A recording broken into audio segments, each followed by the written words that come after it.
저도 저 스스로 몇 번이나 제가 쓴 글을 읽어보고 고치고 수정하는 것을 반복한 뒤에 선생님께 가져가지만 어쩔 때는 빨간 줄이 제 글 위에 직직직직 갈 때가 있고 어쩔 때는 처음부터 다시 써야 할 때가 있어서 정말 자존심이 상합니다.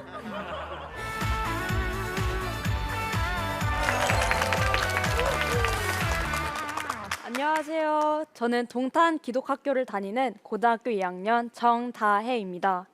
저는 오늘 제 보물을 한 가지 소개하려고 하는데요. 바로 동탄 기독학교를 다니면서 작성한 독서록입니다. 제가 초등학교 1학년 때부터 이 학교를 다니기 시작했으니까 독서록을 작성하고 학교를 다닌 지 벌써 11년이나 되었네요. 이 독서록 제가 쓰고 싶어서 쓴 것일까요? 주변 사람들이 저를 보고 책을 정말 좋아하는 학생이라고 하는데 사실은 그렇지 않습니다. 이 학교에 다니기 전 책을 빌리러 아파트 도서관이나 시립 도서관에 가면 가장 먼저 집는 책은 만화책이었습니다. 그런데 이 학교에 입학하고 보니 저희 학교가 책 읽기를 무척 강조하는 학교였던 것입니다. 스마트폰, TV가 없었기에 독서할 수 있었지 다른 재미있는 것들이 있었다면 저의 독서 생활은 쉽지 않았을 것입니다. 하지만 어느덧 학교를 11년째 다니다 보니 저도 이제는 책이 재미있고 일주일에 두세 권의 책을 꼭 읽으며 하루의 마지막을 책과 함께하고 있습니다. 그런데요, 학교에서 독서를 강조한다고 해서 모두가 책을 좋아할 수 있을까요? 그렇다면 어떻게 제가 책과 가까워지게 되는지 궁금하지 않으신가요? 궁금합니다. 그래서 저는 오늘 여러분과 함께 책을 재미있게 읽는 방법을 소개하려 합니다. 책을 재미있게 읽는 첫 번째 방법은 너무나 당연하지만 재미있는 책을 읽는 것입니다.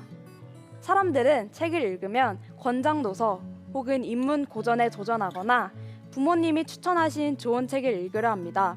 하지만 이러면 대부분 책 읽기에 실패합니다. 재미없는 책을 들고 다니면 들고 다니기 무겁기만 하고 읽지 못했을 때 죄책감에 빠지기도 하고 못 읽은 책이 쌓이고 쌓이다 보면 결국 나는 책을 좋아하지 않는 사람이구나 하고 결정해버립니다.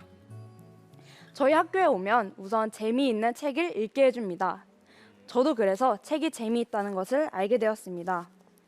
초등학교에 입학했을 때에는 선생님께서 똥이 나오는 책을 읽어주시기도 하고 책에 나오는 동물 흉내도 내보고 식물에 관한 책을 읽고 직접 식물을 심어보기도 했습니다.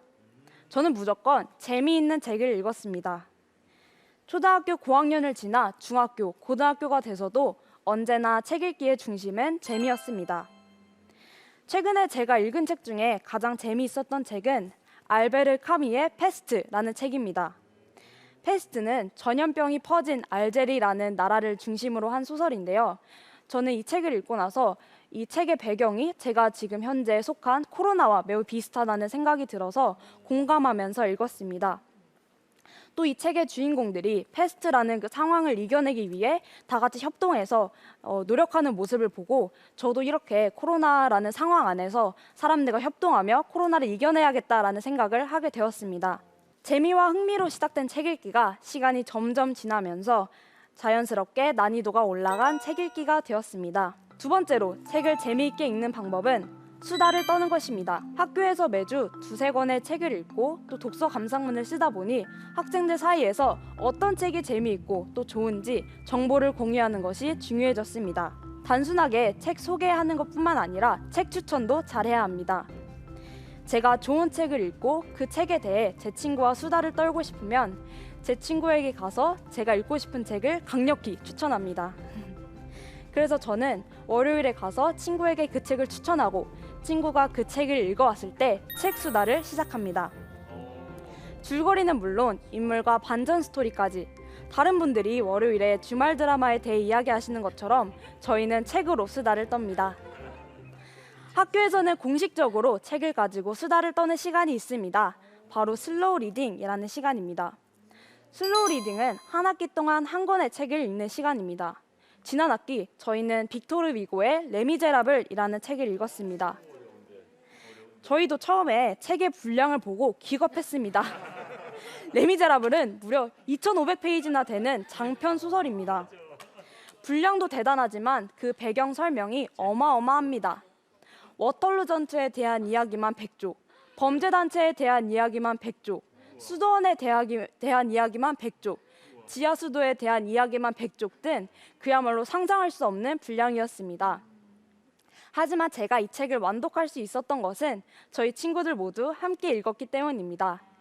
슬로우 리딩 시간마다 펼쳐지는 그런 다양한 수다들이 저에게 책 읽는 기쁨을 주었습니다. 최근에 학교에서 책 수다를 위한 유튜브 채널을 만들었습니다. 저희끼리 하던 책 수다를 더 많은 사람들과 나누고자 해서 저를 포함한 몇몇 친구들이 책 수다를 위한 영상을 찍기 시작했습니다. 영상을 찍다 보니 이제 우리의 책 수다가 더 많은 사람들에게 공유되고 나눠질 수 있겠구나라는 생각이 들기 시작했습니다. 그래서 저희끼리 더 자주 모여서 책에 대해 이야기를 하고 어떤 내용으로 영상을 찍을지 함께 구상하고 주제를 찾는 등 저희끼리 영상을 위한 노력을 하기 시작했습니다. 그렇게 하다 보니까 한 권의 책을 읽더라도 더 깊게 읽게 되었습니다.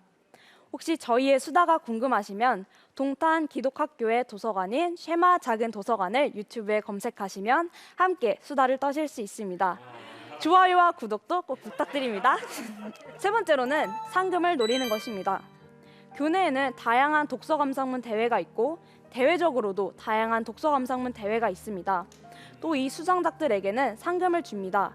저는 이 상금을 목표로 책을 읽는 것을 추천드립니다. 얼마 전 저희 학교에서 독서 감상문 대회가 열렸었습니다. 미리 선정된 책을 읽고 독서 감상문을 쓰는 그런 여느 대회와는 달리 저희가 직접 책을 골라 자율적으로 주제를 정하고 글을 쓰는 그런 특별한 대회였습니다. 그래서 그런지 저희가 더 책을 신중하게 고르고 책의 주제를 파악했습니다. 처음에는 상금을 노리고 한 도전이었지만 이를 통해 책을 주의 깊게 읽게 되고 또 많은 생각을 하고 좋은 글을 쓰기 위해 노력하는 제 자신을 발견했습니다. 무엇보다 감사하게도 2등이라는 좋은 성적과 상금을 받게 되어서 매우 기뻤습니다. 교내대회는 참가한 학생들이 다 같이 읽고 수상작을 뽑습니다. 교내대회 때에는 선생님께서 코치해 주시지는 않지만 대회 때 응모하는 학생들은 책을 읽고 쓴 독서 감상문을 선생님께 가져가 검사를 받습니다. 대부분 처음에는 혹평을 받고 오지만 몇 번을 고치고 새로 쓰다 보면 어느덧 좋은 글이 완성됩니다. 저도 저 스스로 몇 번이나 제가 쓴 글을 읽어보고 고치고 수정하는 것을 반복한 뒤에 선생님께 가져가지만 어쩔 때는 빨간 줄이 제 글 위에 직직직직 갈 때가 있고 어쩔 때는 처음부터 다시 써야 할 때가 있어서 정말 자존심이 상합니다. 하지만 이런 과정을 통해서 저의 글이 완성되었을 때 오는 기쁨은 정말 말로 표현할 수 없습니다. 이런 과정을 반복하고 또 감상문 대회를 나가다 보면 무엇보다 책이 좋아지고 책 읽는데 정말 즐거움이 생깁니다.